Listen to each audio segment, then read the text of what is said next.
foreign policy. And like so many Canadians from coast to coast, I'm extremely disappointed that this debate will not take place. This was supposed to be your opportunity to hear Canada's major party leaders debate their respective foreign policies and Canada's place in the world. And I was very much looking forward to standing on a shared stage with Justin Trudeau, Jagmeet Singh, and Elizabeth May, challenging their policies and having my policies challenged in return.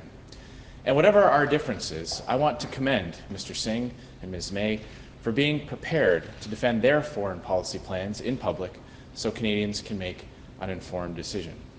We should all be clear. There's only one reason why we are not having this important debate, because Justin Trudeau has something to hide. 4 years ago, he eagerly participated in this exact same debate. Of course, back then, Trudeau claimed to value openness and transparency. Those were the days. And now we know that Justin Trudeau was not and is not as advertised. He has spent this campaign avoiding accountability, hiding from debates, and refusing to answer difficult questions. Nous savons maintenant que Justin Trudeau n'était pas et n'est toujours pas celui qu'il prétendait être. Il passe cette campagne à éviter de rendre des comptes, à fuir les débats et à refuser de répondre aux questions difficiles. Now I get part of the reason. His disastrous India trip made international headlines and turned Canada into a laughingstock around the globe. But Trudeau's failure on the world stage goes far beyond his personal behavior. It is about a record of failure in our international commitments. He's politicized the Canadian Armed Forces and betrayed veterans, surrendered Canadian jobs in one-sided trade deals, and abandoned our allies in the fight against extremism and terrorism.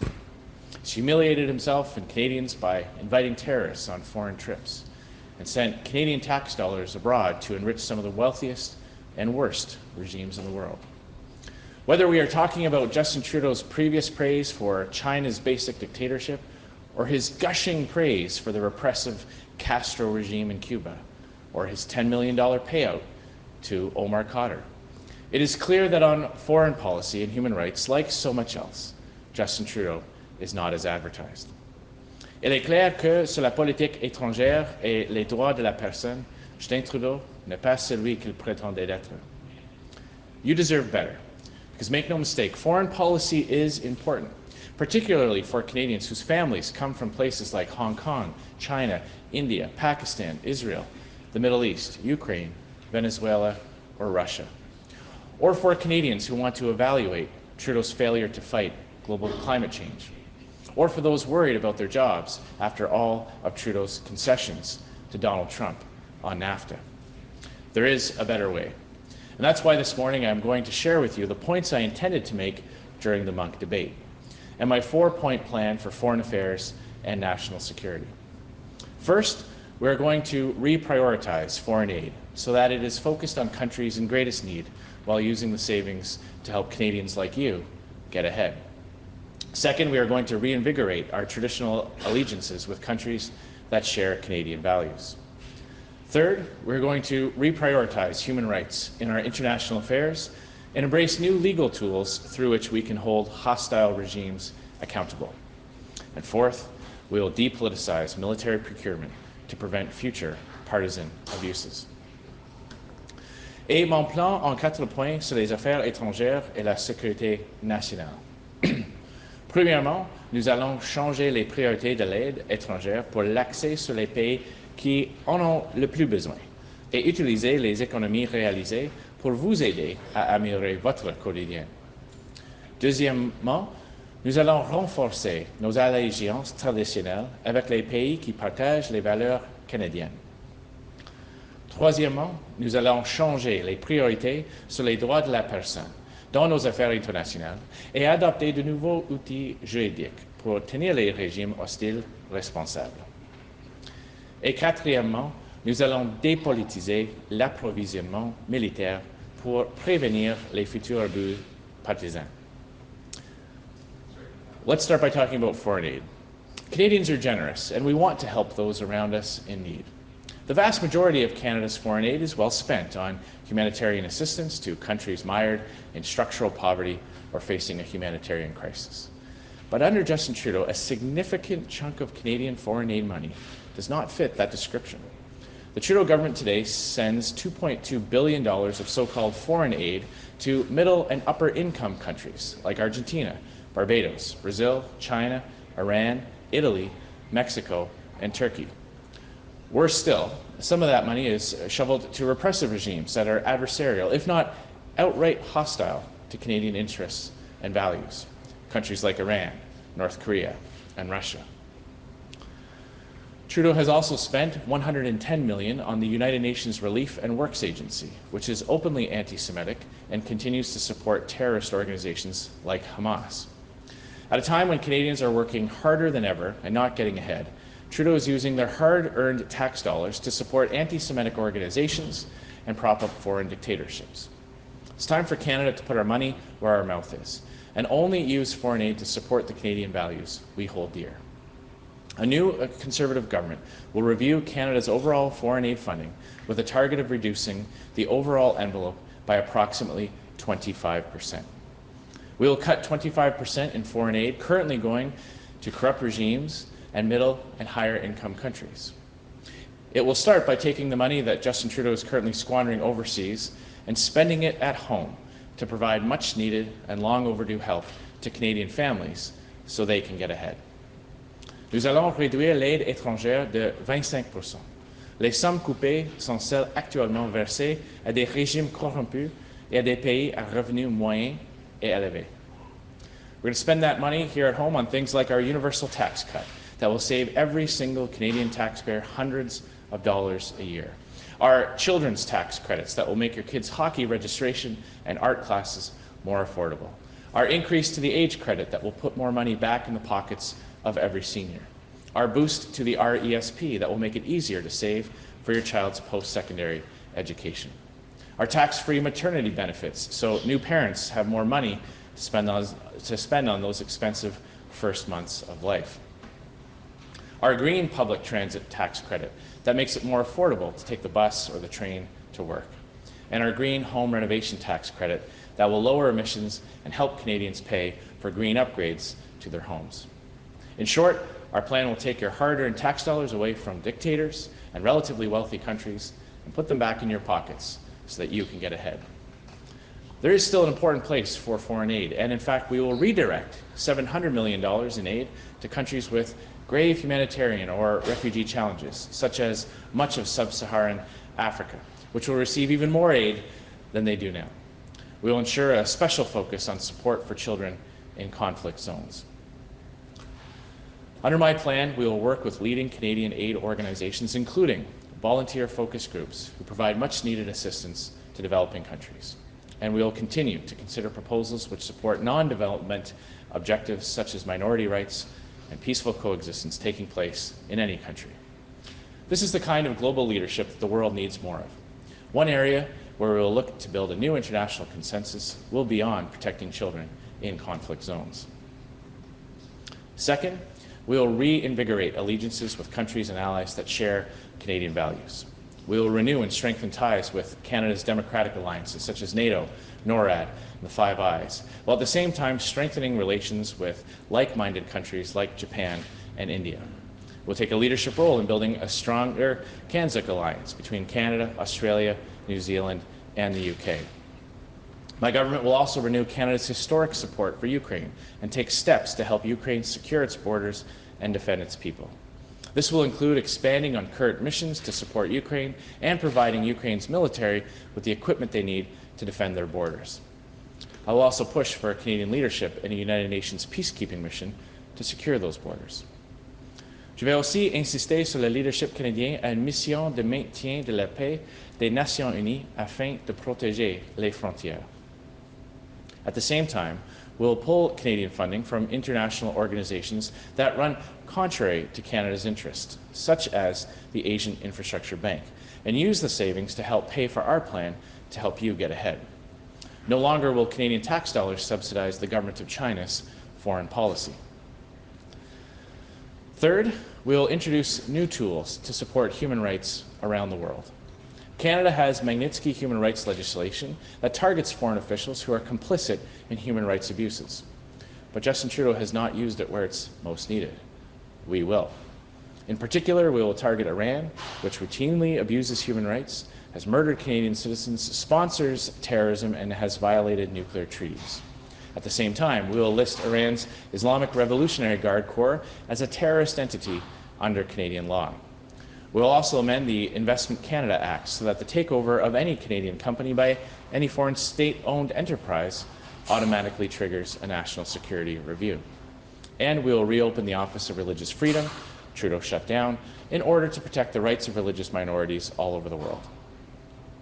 Fourth, we will take steps to depoliticize military procurement. Canadians saw firsthand how partisan politics corrupts military procurement during the Mark Norman affair. Justin Trudeau's attempt to destroy Vice Admiral Norman, a competent, dedicated, and accomplished military hero, was a national disgrace. That is why my government will reintroduce the Cabinet Committee on Defence Procurement and create a procurement secretariat within the Privy Council office to ensure that priority projects are progressing on time and on budget. Les Canadiens ont vu comment la politique partisane peut corrompre l'approvisionnement militaire lors de l'affaire Mark Norman.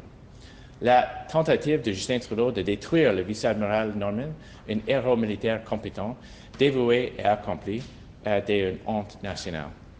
C'est pourquoi mon gouvernement va rétablir le comité du cabinet sur l'approvisionnement de défense et créer un secrétariat à l'approvisionnement au sein du conseil privé pour assurer que les projets prioritaires sont réalisés à temps et selon le budget.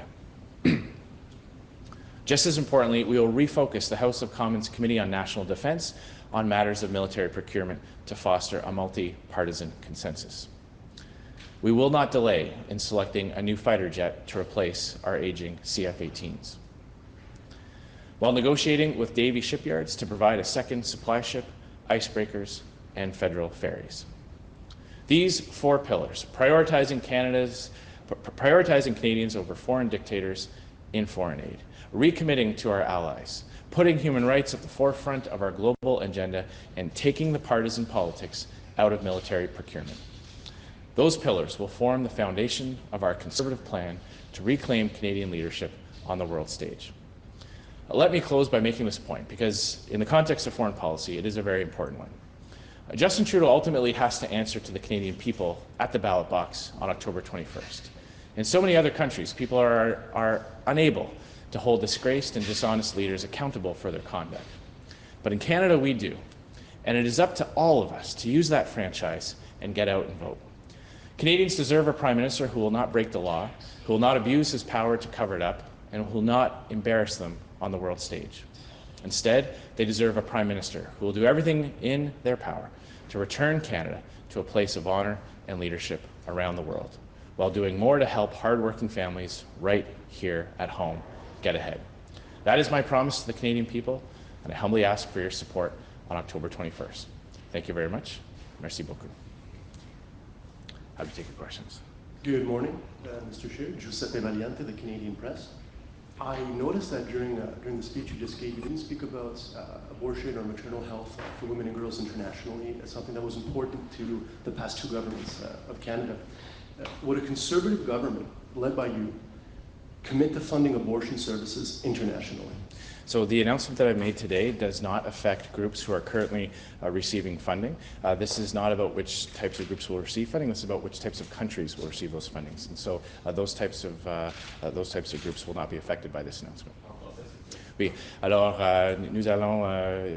j'ai fait un engagement de ne pas réouvrir ce débat. L'annonce d'aujourd'hui va avoir aucun impact sur les groupes qui reçoivent l'argent canadien dans les pays qu'on va continuer d'appuyer. So just to confirm, because a couple of months ago, the Liberal government introduced about $700 million new dollars. I think it's about $1.4 billion by 2023, and $700 million specifically for reproductive health for women and girls. So a Conservative government would not touch that funding? So exactly. What this is about is which countries are receiving the funding, not which types of programs or which types of groups. This is a measure to take foreign aid funding away from countries that rank relatively high on the development index and prioritizing that to countries that need it more and bringing that funding back back here at home to help Canadians get ahead. So this announcement today will not have an impact on groups that will continue to receive funding in countries that we will continue to provide support for. So that is our commitment. Bonjour, M. Scheer, Fanny Ollier de Radio-Canada. La plupart des pays de l'OCDE donnent plus que nous en aide internationale au prorata du PIB. Alors que l'économie canadienne va de mieux en mieux, va très bien, comment allez-vous justifier auprès des alliés, de nos alliés, ces coupes en aide internationale et est-ce que vous vous attendez à des conséquences de la part de nos alliés? Notre philosophie, c'est que des pays qui sont très élevés dans les indices de développement n'ont pas besoin le même appui de les autres. Et ça, c'est un choix. Nous avons fait notre choix. On va rediriger l'argent de l'enveloppe pour l'aide étrangère pour 25% pour appuyer les Canadiens. Nous avons tous entendu le fait que les familles, les individus ont plus en plus de difficultés de joindre les deux buts. Et ça, c'est notre priorité, cette élection, d'améliorer le quotidien pour les Canadiens et Canadiennes. Allez-vous continuer avec la politique d'aide féministe du gouvernement Trudeau? Alors, comme j'ai dit, cette annonce aujourd'hui va avoir aucun impact sur les groupes qui va continuer de travailler dans les pays qui continuent de recevoir l'argent canadien. Ça, c'est une question de quel pays on va donner l'argent des contribuables. Donc, on reste féministe, si je comprends bien. Oui. Louis Blouin de Radio-Canada. Monsieur Scheer, vous dites que vous voulez couper l'aide aux pays qui sont hostiles au Canada, mais dans les faits, ce sont les populations locales de ces pays-là qui vont souffrir du retrait de l'aide canadienne. Vous êtes à l'aise avec ça? Je suis convaincu que les Canadiens préfèrent que l'argent des contribuables ne vont pas à les régimes hostiles, les régimes qui utilisaient l'argent canadien pour appuyer le gouvernement. Il y a beaucoup d'argent qui était dans l'espèce de gouvernement à gouvernement. Alors, on va couper l'aide étrangère par 25% pour assurer que les Canadiens pourront améliorer leur sort. Qu'est-ce que vous diriez à ceux qui remarquent que plusieurs mesures qui sont annoncées aujourd'hui semblent tirer des priorités de votre prédécesseur, Stephen Harper? Cette campagne, cette élection, c'est un choix entre les libéraux et le Parti conservateur, un choix entre Justin Trudeau et moi-même. Et c'est clair que mon priorité, c'est d'assurer que les Canadiens pourront avoir plus dans leur poche dès maintenant. Et on va couper 25% de l'enveloppe pour l'aide étrangère pour assurer que les familles, les travailleurs, pour rejoindre les débuts, peuvent avancer. Et ça, c'est le choix. Le gouvernement, Justin Trudeau doit justifier la raison pour laquelle il a envoyé l'argent canadien à les pays comme Italie, Brésil et Iran. Il a fait son choix, j'ai fait mon choix. So this is a very clear choice of selection between Justin Trudeau's record on foreign policy and on foreign aid. And Canadians now can see the choice that between sending more of their hard-earned tax dollars to countries that rank relatively high on the development index, countries like Italy, like Brazil, like Turkey, and hostile governments like Iran. Justin Trudeau has made his choice. I have made my choice. We will redirect that money here at home to help Canadians get ahead. Janice McGregor from CBC News. Canada is currently in a campaign for a seat on the United Nations Security Council. What impact do you see a substantial cut in the foreign assistance budget having on Canada's bid? Well, Canada, our allies around the world know our capabilities when it comes to pulling our weight on the world stage and the commitment that we've made in many conflicts over the past 150 plus years. So I'm confident that our allies will see that. But it's more important to me that I help Canadians get ahead than curry favor at the United Nations. I am more interested in making sure that hardworking Canadian families get ahead, that they have more in their pockets, that they're able to provide for their families, raise their children, and achieve their goals. That is our priority, that is our focus. Je suis plus intéressé dans la qualité de vie pour les Canadiens et Canadiennes. C'est mon priorité. Je crois que nos alliés peuvent comprendre notre contribution pendant notre histoire contre les menaces globales.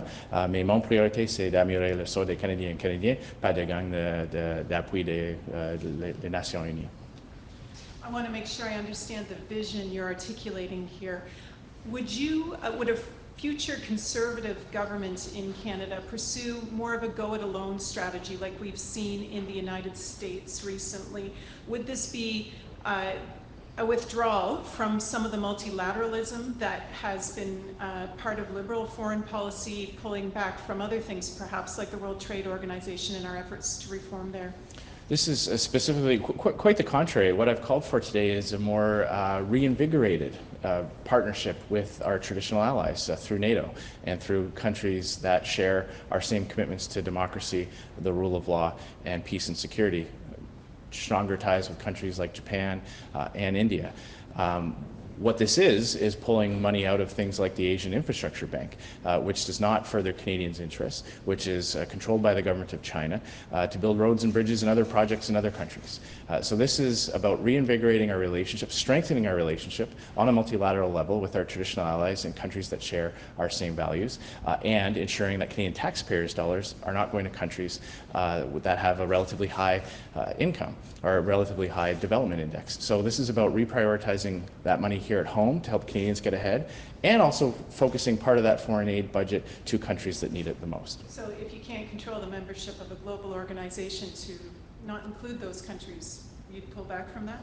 Well, as I said, I don't see any reason why Canadian tax dollars are going to the Asian Infrastructure Bank. That is a choice. If Justin Trudeau thinks that Canadians are happy with their tax dollars going to build roads and bridges in other countries, he can certainly make that case. This is a choice for Canadians to make. We made it very clear where we're going with foreign aid money and with foreign policy. Stronger relationships with our traditional allies and countries that share our values, and foreign aid money going to the countries that need it the most, with a significant portion of the existing budget being repatriated, coming back home to help Canadians get ahead, to put more money in the pockets of Canadians so that their quality of life can increase. Hi, Mr. Scheer, Janice Dixon, the Globe and Mail. I'm wondering if you can tell us what you're hoping to achieve at tomorrow night's debate, and specifically what your message would be for would-be Bloc voters. Well, I'm hoping to show Canadians that Justin Trudeau does not deserve to be re-elected, and I'm just looking forward to the fact that he's actually showing up. So that's a big step for him, and I am confident that Canadians will see that he is unable to defend his 4 years of high taxes, massive deficits, and scandal and corruption. My message to all Quebecers, is that a Conservative government respects the rights of provinces. We believe in respecting provincial jurisdiction, and that we are committed to addressing some specific challenges and specific issues in Quebec, like the single income tax return. So I don't have one message for one group of people. I have the same message for all Quebecers and indeed all Canadians. Oui, alors j'ai hâte finalement d'avoir l'opportunité d'avoir un débat avec Justin Trudeau. Il a manqué le premier d'eux. Mon but est de démontrer qu'il ne mérite pas un deuxième mandat. Et c'est clair qu'il ne peut pas défendre son propre bilan avec les grands déficits, les scandales et la corruption.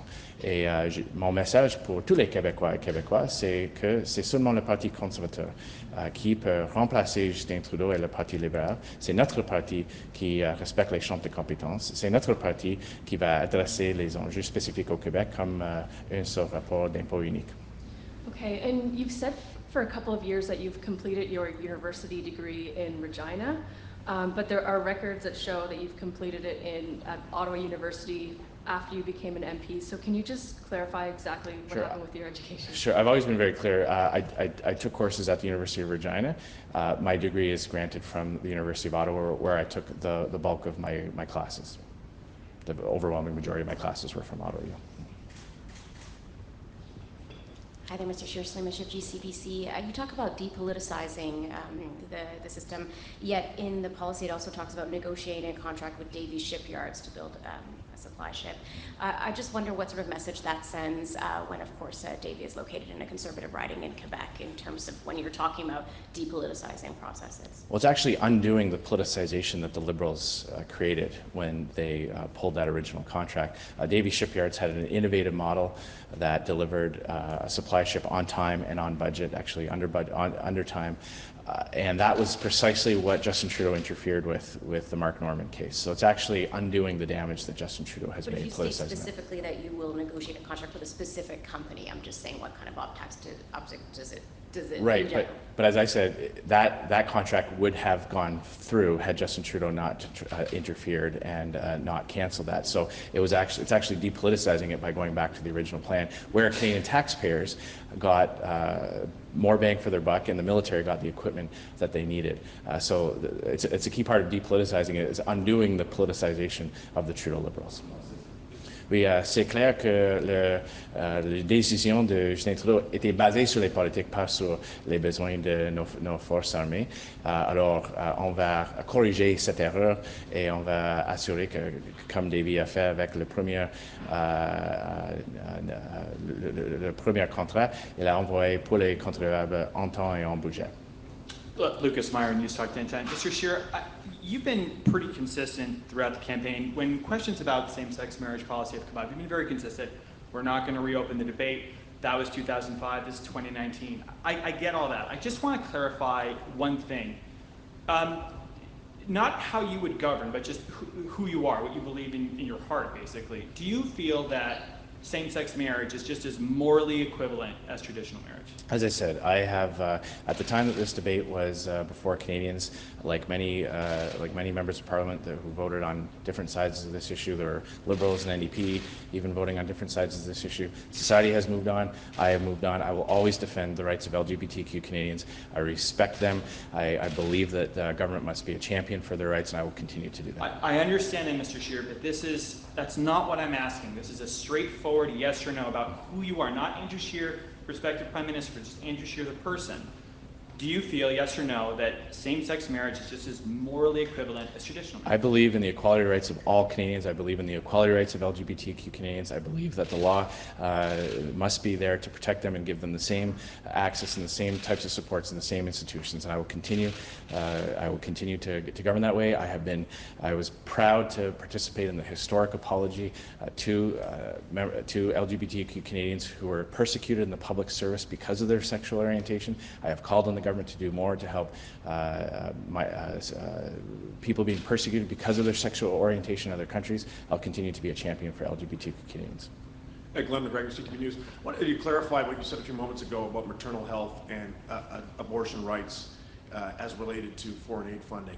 You said you wouldn't touch agreements that were in place already. What about moving forward? Will abortion rights factor into any foreign aid decisions that Canada makes? As I said, I'm very clear on this. We are not reopening this debate at any level. What this is about is which types of countries will receive financial assistance. And so groups that are receiving funding will continue to receive funding going in the future. This decision does not affect groups or programs going forward. Okay. Well, one of your candidates in Quebec said that he would like to have seen you participate in the climate marches last Friday. When you see the footage from those marches, the hundreds of thousands of people all across the country, do you think maybe you've miscalculated this issue, that you are out of step with Canadians on this? Not at all. And again, I find it completely ironic, almost funny, but certainly hypocritical, that Justin Trudeau was protesting his own record. And he doesn't seem to be aware of his actions on that and the message that was signaling. I was very proud to make an announcement talking about improving the quality of life of Canadians and investing in public transit. And our plan for the environment gives Canada the best plan the best opportunity to achieve our Paris targets. So while Justin Trudeau can make symbolic acts, he's always been terrible on actually following through with results. That's what our focus is on. We're asking about hundreds of thousands of Canadians who march in the streets, not just Trudeau. Right. Well, look, we have sent a message to every Canadian who is concerned about the environment that we have a real plan, that we're taking this seriously, that we're going to get rid of the carbon tax because it raises the cost of everything without doing anything for the environment, and replace it with a real plan that takes the climate change fight global. And as I said, I've seen lots of footage and lots of pictures from that, from those demonstrations. A lot of signs saying actions, not words. That's precisely what our party is focused on: real results to help tackle global climate change by lowering global emissions. Hi, Charlie Mitchell, Times of London. Do you have any regrets about publicly supporting Brexit, given the upheaval that it has caused? So, as I've said in the past, I've always believed in the rights of people, the rights of countries, and the people in those countries to chart their own course and to have sovereignty. I've always felt that that is a fundamental principle. And I'm focused on foreign policy issues here today, like Canada's development aid, which countries receive funding from hardworking Canadian taxpayers. Just as a follow-up, have you been approached by any British officials about the prospect of a trade deal, and if so, what was the progress of those discussions? Well, I was very proud to have visited the United Kingdom last year, where I specifically met with British members of Parliament, including then Minister of Trade Boris Johnson, and now Prime Minister, to talk precisely about ensuring that Canada's trade access with the United Kingdom could proceed no matter the eventuality of the negotiations with the European Union. And just quickly, one little follow-up. Are you willing to roll over the CETA to the UK in the event of a no-deal Brexit? Well, look, I think there are a lot of hypotheticals in that question. Obviously, our party always supports free trade. We believe in free and open trade with our partners who have a similar rule of law. I mean, we're thinking about the United Kingdom, same parliamentary tradition, same rule of law, same commitment to global values, and obviously ensuring that we maintain at the very least what we have now is very important for our government. But obviously that will be subject to negotiations and to see what the eventual outcome is. David Aiken, Global News. Good morning, Mr. Scheer. Just coming back to the answer on the United Nations Security Council seat. I'm going to read between the lines that you've pretty much given up on that, but feel free to correct the record in the answer to this question, which is this. Canada's place in the world. We're a small middle power. Overseas development assistance is one of the biggest ways that we can be influential in the world. Pulling it back will make us less influential. Seeking to just hang out with our own club, NORAD, NATO, whatever, however important that is, makes us less influential. And so when China kidnaps 3 of our citizens and we need help, we won't have friends because your policy will make us smaller in the world. Care to argue? Quite the contrary. Okay. First of all, on the UN security seat, as I said, I believe our allies around the world have seen the contribution and the commitment that Canada has made in so many of the evils that we've faced since our country was founded. Side by side, our allies fighting terrorism, side by side fighting in 2 world wars, including conflicts in Korea. So I think our allies know what we're capable of. But when it comes to obtaining that seat by using Canadian taxpayers' dollars to be sent to countries that rank relatively high, middle and high income countries, that is a disagreement. That is a choice that I would not make. I would take that money, bring it back here at home to help Canadians get ahead. I actually believe that by strengthening our relationship with traditional partners like NATO and NORAD, we would have more influence on the world. And it was precisely Justin Trudeau's decision at the beginning of his mandate to shift our focus away from our traditional allies that I believe is precisely why we're in the situation we're in. I will note that under his foreign policy, the government of China has taken this action by holding Canadian citizens while we were still making these types of funding programs in these types of countries. Justin Trudeau has done precisely nothing to show the government of China that we will stand up for ourselves. I've called on him to appoint an ambassador much earlier than he did. It took him 9 months to do so, to challenge China's decision on our exports to the World Trade Organization. He only did that in the dying days of his government before the election. I've called for increased inspections on goods coming from China, which would not just send a message to the government of China, but would also allow us to crack down on things like fentanyl coming into our cities. So his foreign policy has been a complete failure. I will make sure that a Conservative government stands up for Canada's interests and Canadians around the world. C'est pas une question d'abandonner, c'est une question de comment on va l'accomplir. Et Justin Trudeau a fait son choix, il va dépenser l'argent des contribuables dans les pays comme Italie, Mexique, Brésil. J'ai fait un autre choix. Je crois que nos alliés peuvent comprendre l'histoire de notre militaire et l'histoire de notre pays, mais je ne veux pas dépenser l'argent des contribuables pour un siège comme ça. J'ai fait mon choix, je vais couper 25% de l'aide étrangère pour assurer que les Canadiens pourront améliorer leur qualité de vie. You referenced the Omar Khadr settlement in your remarks. And I think a lot of Canadians would say, we could quibble about the amount Cotter got paid, but he was going to get a check because of the sins of Prime Ministers Harper and Chrétien failing to repatriate him so Cotter could face Canadian justice. So if you're Prime Minister, to avoid having to pay money out to wrong terrorists, will you commit today to repatriating any Canadian caught on the battlefields in Syria and Iraq fighting for ISIS, bring them home so they can face justice here in Canada? Will you do that when you become Prime Minister? First of all, I need to correct something in your premise. I don't believe that we should just abandon the idea that Omar Khadr deserves that money. I don't think we should just accept that he was entitled to that money or he was going to get it anyway.